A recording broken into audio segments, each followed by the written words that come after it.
Thousands of Coloradans joined a nationwide movement today, the No Kings protests, in opposition to the Trump administration and its policies.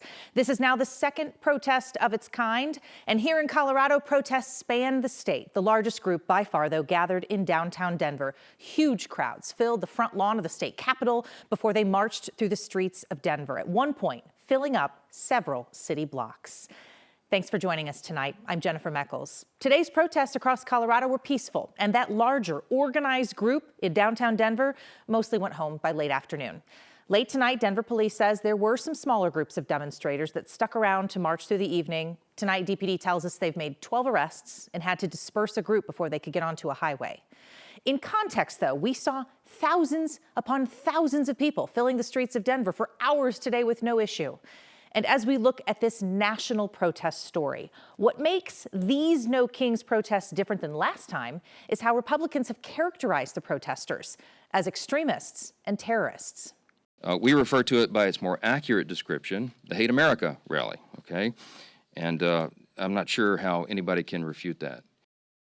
9 News reporter Rhea Ja spent her day down at the Capitol asking protesters what brought them out and how they feel about leaders on the right calling them un-American. I am an almost 40-year veteran of the Environmental Protection Agency. I am a strong Catholic believer.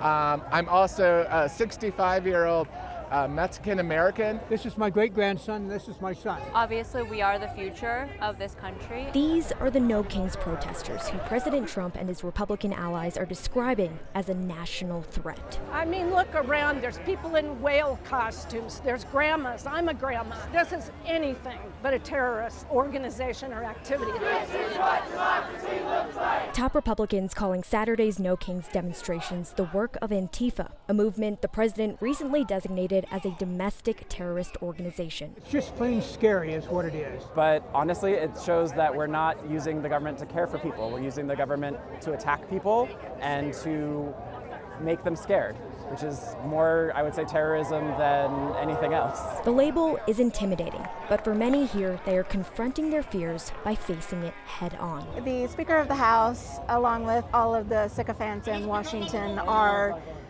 declaring to the world that Antifa is a bunch of terrorists and that this is a Hate America rally. But actually, we love America. No, this is very American. This is, oh my gosh, protest is how we all started. People here say they showed up for America and the issues they care about. My biggest issue is health care. So I'm a federal employee, and I'm seeing that the federal agencies are being torn down and that we can't serve the public. I feel like immigrants have been the lifeblood of this country. So the irony of suddenly us deciding they're a bad thing is not acceptable in my book. From veterans to teenagers to babies, they came to prove that protest isn't an act of defiance, but an act of democracy. You know, a protest like this is exactly what we need to do. We need to show everybody that this has to stop.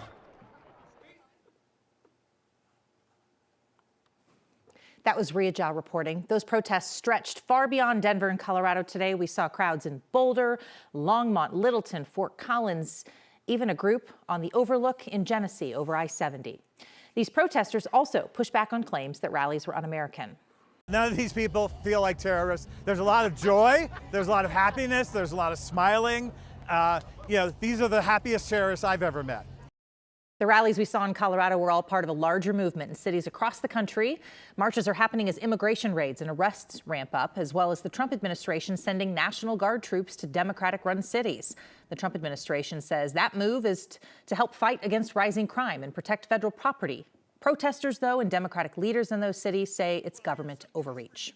I just think that there's such a dichotomy between what's being said by the right versus what's actually happening in the left. Trump has said a lot about Portland being a war zone. Everything's on fire. Businesses can't even stay open. They have to rebuild out of wood, basically nonsense.